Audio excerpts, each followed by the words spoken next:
पहले 4 भागों में बटा हुआ था, बड़ी बड़ी 4 रियासतें हुआ करती थी, मेवाड़, मारवाड़, ढूंढाड़ एंड हाड़ौती। अभी आप मेवाड़ के अंदर है। मेवाड़ के अंदर 4 डिस्ट्रिक्ट आती है, भीलवाड़ा, चित्तौड़, उदयपुर, राजसमंद। ये आता है मेवाड़ के अंदर। और जितना भी डेजर्ट एरिया, जितना भी प्लेन एरिया वो आता है मारवाड़ के अंदर, जैसे कि जोधपुर, बाड़मेर, बीकानेर, जैसलमेर, नागौर पूरा था मारवाड़ के अंदर। जयपुर वाला एरिया ढूंढाड़ के अंदर, कोटा और बूंदी, हाड़ौती के अंदर। ऐसी बड़ी बड़ी राजपूतों की 4 रियासतें हुआ करती थी। इसके नीचे काफ़ी सारी छोटी छोटी राजपूतों की रियासतें, इसलिए राजस्थान को राजपूताना कहा जाता था। राजस्थान क्यों कहा जाता है? राजाओं का स्थान, इसलिए राजस्थान कहा जाता है। इस फोर्ट का निर्माण करवाया था महाराणा कुंभा ने 1443 15th सेंचुरी में मेवाड़ एंड मारवाड़ की बॉर्डर को सिक्योर करने के लिए। जब टॉप पर चलेंगे, पीछे वाला एरिया दिखाई देगा, वो पूरा मारवाड़ आपको यहाँ से दिखाई देगा। जब महाराणा कुंभा यहाँ पर आते हैं, उनको यहाँ पर पहले से ही जैन मंदिर बने हुए मिले। जो मंदिर बनाए गए थे महाराज संप्रति के द्वारा। संप्रति कौन थे? अशोक सम्राट, नाम सुना होगा आपने। अशोक सम्राट के ग्रैंडसन थे। उन्होंने वो सारे मंदिर बनाए थे। अशोका के ग्रैंडसन ने जैन धर्म एक्सेप्ट किया था, अशोका ने बौद्धिज्म एक्सेप्ट किया था। उन्होंने सारे जैन मंदिर, उस समय उन्होंने 300 जैन टेम्पल्स यहाँ पर बनाए थे। लेकिन कुछ मंदिर काफ़ी पुराने होने की वजह से टूट गए। उनका कुछ मंदिरों का रिनोवेशन वापस महाराणा कुंभा ने करवाया। फिर महाराणा कुंभा यहाँ पर आते हैं, उन्होंने नए 60 हिंदू टेम्पल्स का निर्माण करवाया। ग्रेट वॉल जो है उसको बनाया और इस फोर्ट को बनाया। इस फोर्ट को बनाने के लिए टोटल महाराणा कुंभा ने 13 माउंटेन्स को कवर किया गया है। 12 माउंटेन्स के ऊपर वॉल बनेगी। सबसे हाइट पर जो माउंटेन है जिसके ऊपर फोर्ट का निर्माण किया गया। इस फोर्ट को बनने में समय लगा था 15 ईयर्स। 15 ईयर्स ये फोर्ट कंप्लीट हो चुका था। इस फोर्ट के अंदर टोटल 9 गेट बनाए गए, जिसमें से 5 गेट आप ऑलरेडी क्रॉस कर चुके हैं। पहला गेट यहाँ से आता है 2 से 2.5 किलोमीटर दूर है, उसका नाम है R8 कोट, जो कि अभी फॉरेस्ट के अंदर आ चुका है, लेकिन पहले मेन एंट्री वहाँ से होती थी। सेकंड नंबर गेट आपने क्रॉस किया होगा हल्लापोल, पार्किंग टिकट लेने से पहले। थर्ड नंबर गेट है हनुमान पोल, जहाँ पे काफ़ी बड़ी हनुमान जी की मूर्ति लगी हुई। जो हनुमान जी की मूर्ति महाराणा कुंभा लेके आए थे मंडोर से। मंडोर कहाँ पर है? जोधपुर का नाम पहले मंडोर था, राजा जोधा के नाम से फिर चेंज हुआ, इसलिए उसको जोधपुर कहा जाता है। वो मूर्ति लाके स्थापित की महाराणा कुंभा ने यहाँ पर। तो ओरिजिनली 15th सेंचुरी की स्टेचू है वो। फोर्थ नंबर गेट ऊपर से दिखाई देगा अपना, इस डायरेक्शन में विक्ट्री विजय गेट। महाराणा कुंभा ने नागौर का किला जीता था, उस समय उस गेट को बनाया। फिफ्थ नंबर गेट जहाँ से आपकी एंट्री हुई है, भगवान राम के नाम से उस गेट का नाम रखा है रामपोल। 4 गेट अपने को और भी क्रॉस करने बाकी है। इस फोर्ट के अंदर एक फेमस मंदिर है, वो है नीलकंठ महादेव का मंदिर है। उसके अंदर जो शिवलिंग है उसका हाइट है 4.5 फीट, सपोर्टेड बाय 26 पिलर। वो कहा जाता है जब महाराणा कुंभा जब प्रार्थना करने के लिए जाते थे, पूजा करने के लिए, तो जब महाराणा कुंभा शिवलिंग के सामने जब जमीन पर बैठ के पूजा करते थे, तो महाराणा कुंभा और शिवलिंग की हाइट इक्वल हुआ करती थी। He was the tallest king from the Mewar dynasty. उनकी जो हाइट थी वो 8 फीट 4 इंच महाराणा कुंभा की। इवन लंबे के साथ साथ में उनको आजान बाहु कहा गया है, क्योंकि उनके हाथ घुटने से लंबे जिनके होते हैं उनको आजान बाहु कहा जाता है। ठीक है, वो सपोर्टेड बाय 26 पिलर्स पे टिका हुआ टेंपल है। ओके, उसके जस्ट पास में राइट साइड में आप देखेंगे वो है जैन पार्श्वनाथ, जो 15th सेंचुरी बनाया गया था। फिर बिल्कुल राइट में आप देखेंगे जो बड़ा डोम दिख रहा है, यह वैदिक टेंपल, हवन और यज्ञ के लिए इसको बनाया गया। इसमें 108 साधुओं ने एक साथ बैठ के हवन किया था। ये सपोर्टेड बाय 144 पिलर्स पे टिका हुआ है। ठीक है, उसके जस्ट पीछे देखिए आपको 2 मंदिर दिख रहे होंगे, वैसे वहाँ पर 3 है। ब्रह्मा विष्णु महेश के सिंबॉलिक टेंपल है, कोई स्टेचू कोई स्कल्पचर नहीं है, ओनली सिंबॉलिक टेंपल है।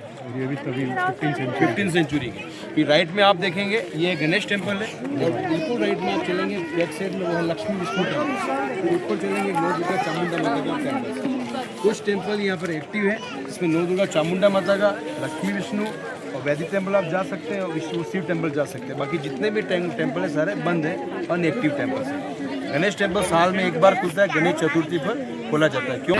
कब के बने हुए? 2nd to 12th सेंचुरी, जो महाराज संप्रति ने बनाए थे। संप्रति को 2nd to 12th सेंचुरी के बीच के बने। 2nd to 12th सेंचुरी महाराज संप्रति ने तो सामने रहे जो छोटे होते, उनको कहा जाता है गोलेराव जैन टेंपल। गोलेराव मीन्स वो जो टेंपल्स थे वो राउंड शेप में बने हुए थे। गोल मीन्स राउंड। पहले वहाँ पे 9 मंदिर थे, अभी वहाँ पर 8 मंदिर है।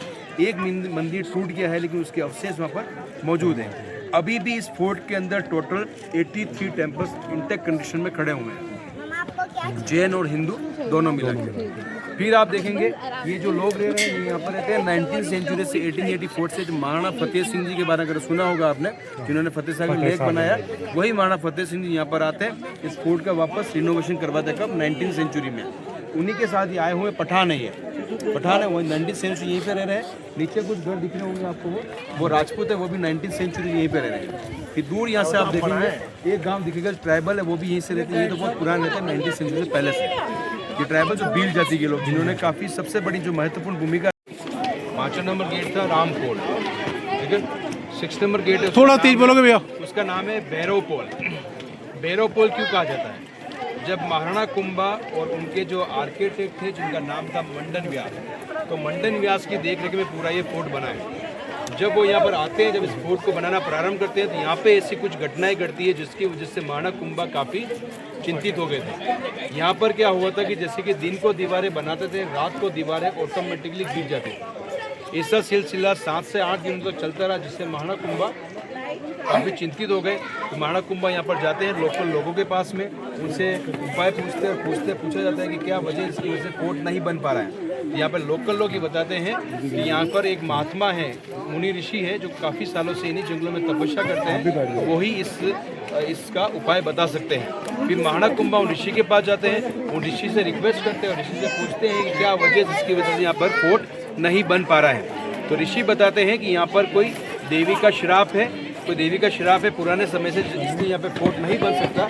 अगर आपको यहाँ पर फोर्ट बनाना है तो आपको यहाँ पे नर बलि देनी होगी। नर बलि भी कौन सी?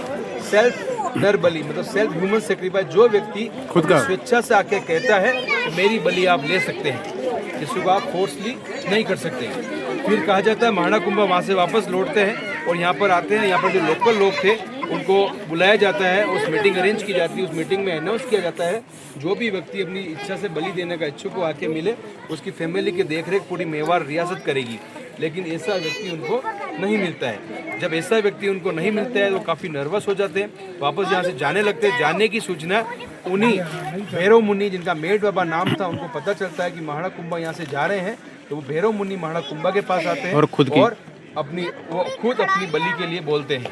वो कहते हैं कि मैं अपनी इच्छा से बलि देने के लिए तैयार हूँ, लेकिन मेरी कुछ कंडीशन से कुछ शर्त है। शर्त ये है, जहाँ से मैं चलना प्रारंभ करूँगा, जैसे सूर्य उदय होगा, और जहाँ पर आके मैं रुकूँ पहली बार, वहाँ पर मेरे नाम का मेन गेट बनेगा इस फोर्ट का।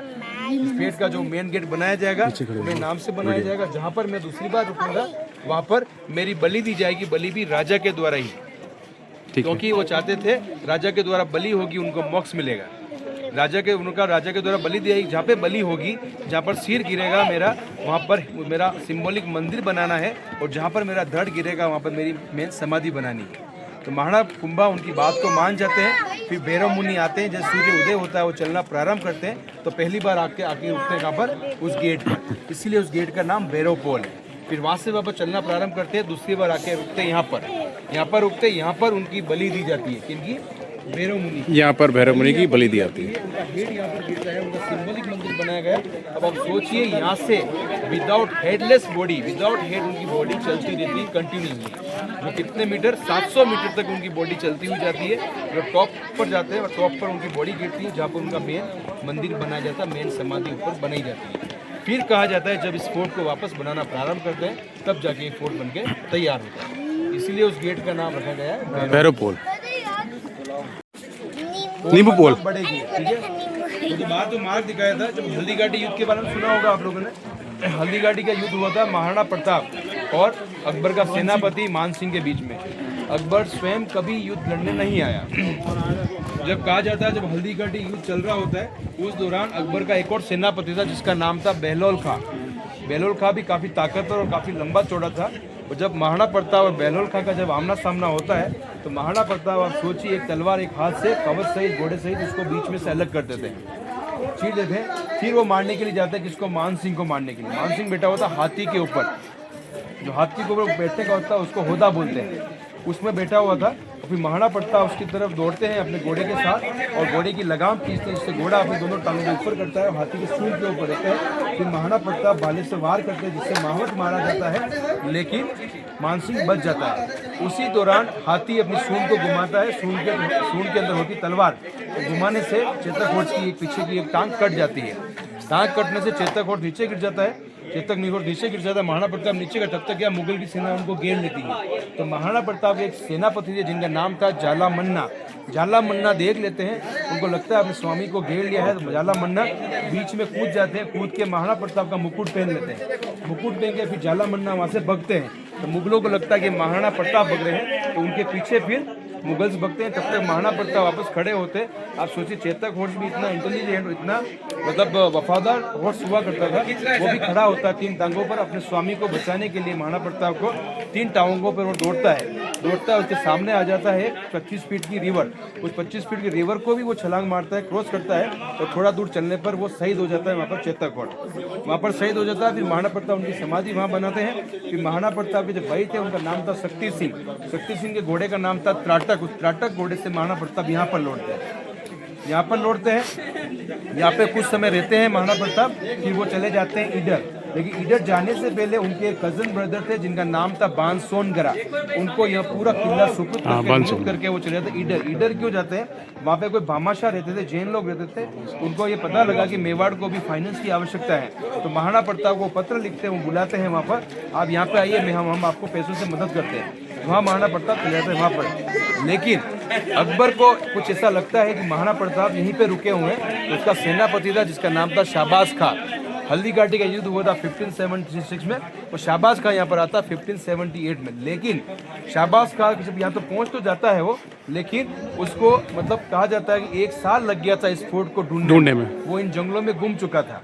जब वो इन जंगलों में घूम चुका था, फिर उसने क्या करा, फिर लोकल जो पब्लिक थी उन पब्लिक के ऊपर प्रेशर बनाया, उनको टॉर्चर किया, उन्होंने रास्ता दिखाया, तब जाकर वो सामने वाली पहाड़ी में पहुंचता है, और वहां से उसने अटैक किया। उसने 2 गेट क्रॉस कर लिए थे, आरेटपुर और हल्लापुर, लेकिन हनुमान पुल से उसको अंदर नहीं आने दिया। फिर यहाँ से उन्होंने उसको खदेड़ के यहाँ से भगा दिया।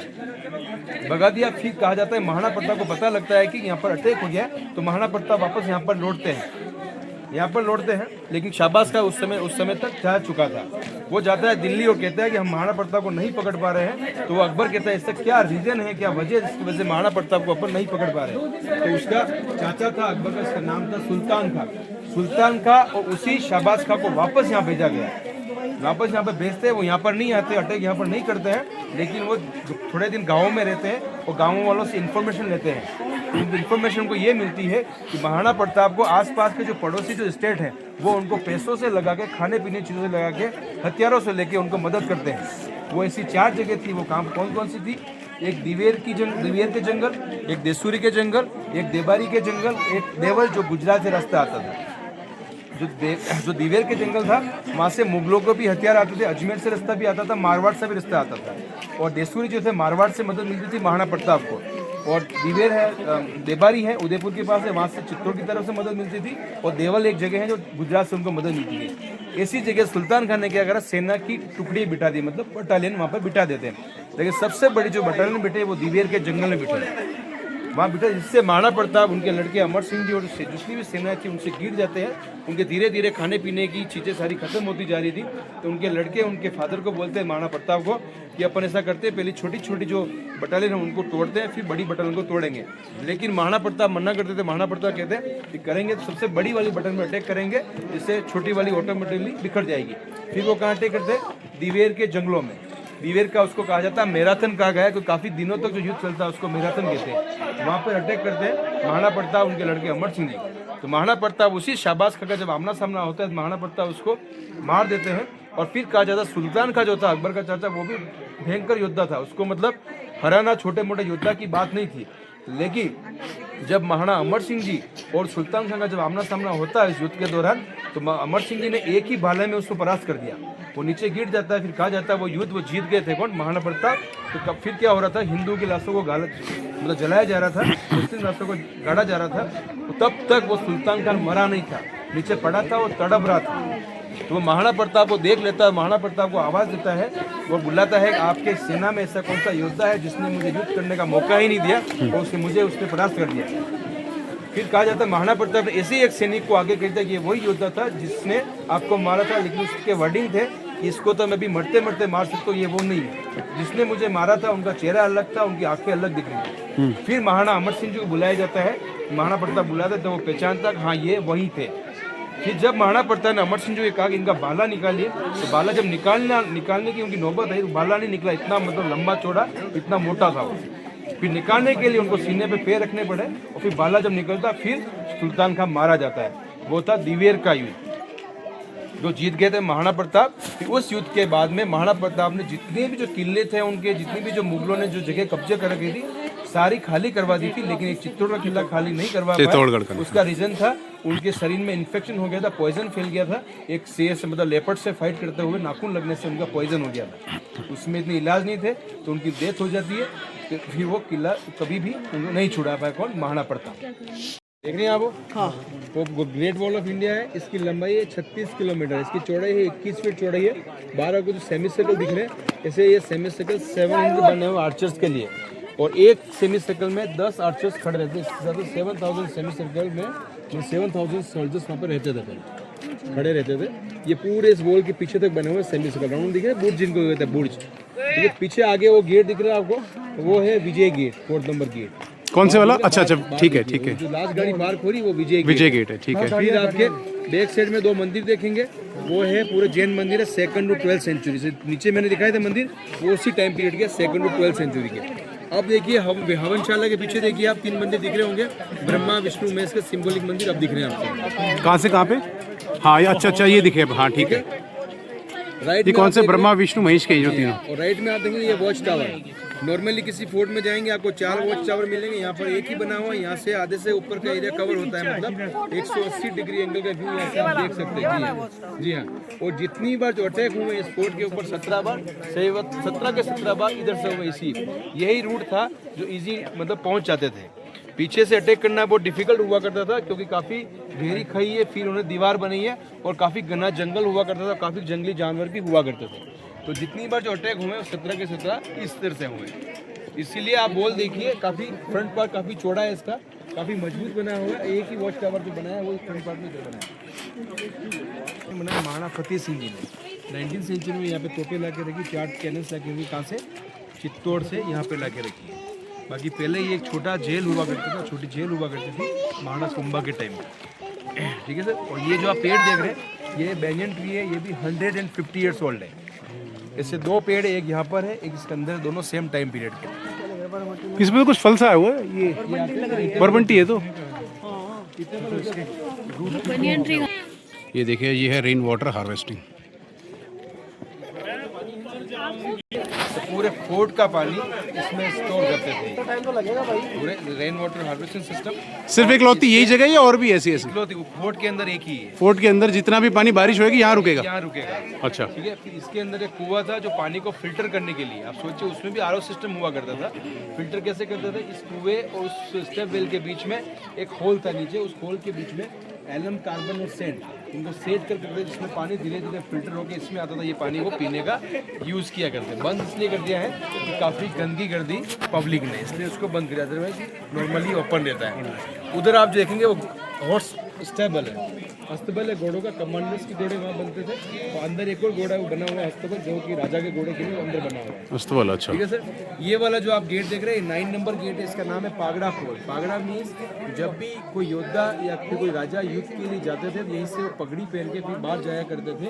और ऐसा भी कहा जाता है जब कोई गेस्ट आता था, दूसरी स्टेट का कोई राजा आ रहा है, उनका स्वागत जब करते थे यहाँ के राजा, तो उनको एक मतलब रेस्पेक्ट के तौर पर उनको पगड़ी पहना के अंदर उनका वेलकम किया जाता था। ये लास्ट नंबर गेट है 9 नंबर पागड़ा गेट। इसके बाद पैलेस एरिया स्टार्ट होता है। इसको कहा जाता है कटार फोर्ट। कटार फोर्ट भी कहते हैं, ये काफ़ी बड़ी चट्टान थी, उस चट्टान को काट के इसको बनाया, इसको कटार फोर्ट कहा जाता है। इसको मेवाड़ की आंख भी कहते हैं। यहाँ से दूर दूर तक आप देख सकते हैं, लेकिन ये हिस्सा कहीं से आपको दिखाई नहीं देता है। अबुल फजल का अगर आपने नाम सुना हो तो अकबरनामे में उसने लिखा है अबुल फजल ने कि मेवाड़ का एक ऐसा किला है जिसको देखने से सिर की पगड़ी नीचे गिर जाती है, वो इसी के बारे में लिखा है। अच्छा, कटार फोर्ट के बारे में। और यहीं पे महाराणा प्रताप का जन्म हुआ था 9 मई 1540। उनका जन्म यहाँ पर हुआ। और उनका जो राज तिलक हुआ था उदयपुर से 30 किलोमीटर दूर एक छोटा टाउन है गोगुंदा, राज तिलक उनका वहाँ पर हुआ था। वहाँ पर राज तिलक क्यों हुआ? क्योंकि उनके जो फादर थे जिनका नाम था महाराणा उदय सिंह, महाराणा उदय सिंह जी का देहांत वहीं पे हुआ था, तो उनका राज तिलक भी वहीं पे किया गया। तो उनका जन्म यहाँ पर हुआ और राज तिलक गोगुंदा में हुआ। ये दोनों तरफ बने हुए किचन बने हुए, रसोई घर। ठीक है। उधर जो किचन पुजारियों के लिए किचन, इधर किचन छोड़ना ये किचन है। बेटा ऊपर चल, ऊपर चल। ओरिजिनल बनाई गई थी 15वीं सेंचुरी महाराणा कुंभा के टाइम में। का महल 15वीं सेंचुरी का, ये महाराणा प्रताप का बर्थ पैलेस था जो 15वीं सेंचुरी का। कहाँ पर? इसे सामने यही वाला इसके नीचे जन्म हुआ था महाराणा प्रताप, नीचे रूम बना वहाँ पर। ओके। ठीक है, ये इसको कटार फोर्ट कहते हैं। ये दोनों मतलब 15 सेंचुरी के, ये सबसे ऊंचा हिस्सा यही हुआ करता था कब 15 सेंचुरी में। ओके। ये वाला जो देख रहे थे ये पूरा पहले ये पूरा फ्लैट था, फ्लैट का जिसको कहते हैं जूनी कचेरी महाराणा कुंभा या बैठ के मीटिंग अरेंज करते थे। ठीक है, ये बाद में बनाया है महाराणा फतेह सिंह जी ने 1884 में 19 सेंचुरी में। ठीक है, कभी कभार महाराणा फतेह सिंह जी अपनी फैमिली के साथ आते थे तो यहाँ पर रुकते थे। ठीक है, ये एक तरफ आप ये मर्दाना है जेंट्स के लिए, अंदर चलेंगे अभी जनाना महल के अंदर। ठीक है, इसी कक्ष को कहा जाता है बादल पैलेस। बादल पैलेस क्यों कहते हैं इसको कि मानसून टाइम में इतने बादल नीचे से पूरे एक क्लाउड से कवर हो जाता है, बादल से कवर से इसको बादल पैलेस कहते हैं। ठीक है, बना है 19 सेंचुरी और इसके अंदर दो ही चीज़ें हैं जो 15 सेंचुरी की है। एक काफ़ी बड़ा मशाल कुंड है, जब वो मशाल जलती थी उसका उजाला जोधपुर तक दिखता था। एक उन्हीं भैरव बाबा की समाधि जो अंदर है वो समाधि और वो मशाल कुंड दोनों 15 सेंचुरी का है। बाकी जितना भी आप देख रहे हैं वो 19 सेंचुरी 1884 का है, महाराणा फतेह सिंह जी के द्वारा इसको बनाया गया। ऊपर जो गेट बंद था उधर उस साइड में वो पूरा मर्दाना महल था। ये पूरा है लेडीज़ कोर्टयार्ड, यहाँ पर लेडीज़ ही आया करते थे, तो मतलब पूरा रानी का महल है, ये क्वीन पैलेस है। ओके, और उधर जो सामने आप जो देख रहे हैं वो जो बैठे हुए वो उनका सिटिंग एरिया हुआ करता था क्वीन का। तो बाद आज प्रोग्राम ऑर्गेनाइज करते थे, वहाँ से वो बैठ के देखा करते थे। लेफ्ट साइड में जो आप सेक्शन देख रहे हैं वो उनका लिविंग एरिया है, जिसमें ड्राइंग रूम, बेडरूम और सिटिंग एरिया बना हुआ है। ठीक है, और इधर आप जो देखेंगे ये उनके साथ में जो गेस्ट आते थे उनकी सहेली है, उनके रुकने के लिए। और बाहर आपको जो पेंटिंगें दिख रही हैं वो पेंटिंग है ओरिजिनली 19 सेंचुरी की बनी हुई है। वो कोटेड करी हुई है, इससे केमिकल से गवर्नमेंट ने उसको लेमिनेट कर दिया है ताकि कोई इसको छेड़छाड़ करके उसको कोई खराब ना करे। ठीक है, ये बीच में जो आपको जो बाउल दिख रही है ये प्लेन बाउल है, यहाँ पर काफ़ी बड़ी मशाल जलती थी जिसका उजाला जोधपुर तक दिखाई देता था, क्योंकि वो 15 सेंचुरी का है। और ये उन्हीं भैरव बाबा की समाधि जिनका धड़ यहाँ तक आया था और यहाँ पर उनका धड़ फैल डाउन हुआ था, ये भैरव बाबा की समाधि 15 सेंचुरी की है। बाकी जितना भी आप देख रहे हैं पूरे 19 सेंचुरी का है। और इसके ऊपर जो डॉम भी बना हुआ ये भी 19 सेंचुरी का है। ये टॉम जो है ये 19 सेंचुरी का है, ये भैरव बाबा की समाधि है।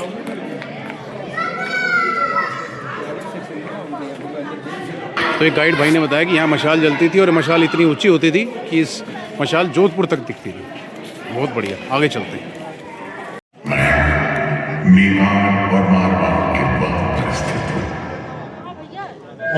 माता बंधु त्रिपुरा से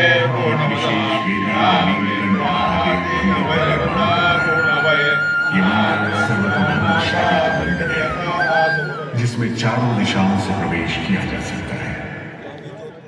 इसमें 6 फीट ऊंचे कसौटी पत्थर से निर्मित शिवलिंग की स्थापना। इसके बाद एक बहुत बड़ा यज्ञ ताकि केवल यही देवी मेवाड़ के सभी देवी देवता प्रसन्न हो और उनका आशीर्वाद प्राप्त हो। शांति शांति। मैं कुंभलगढ़ हूँ।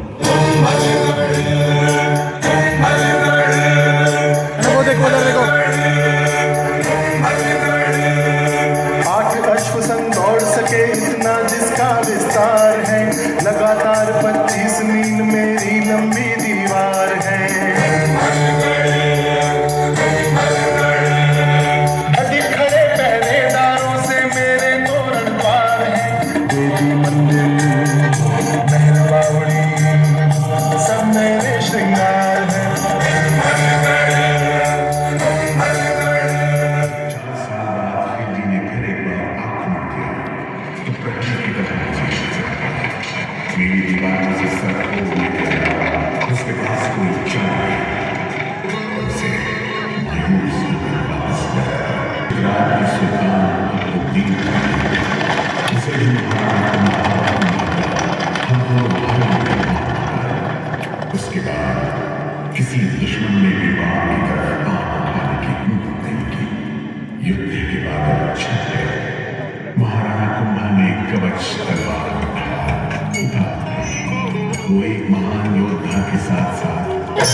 के झपट राधा पे रंग डारी, सब सखियां खड़ी खड़ी मुस्काई।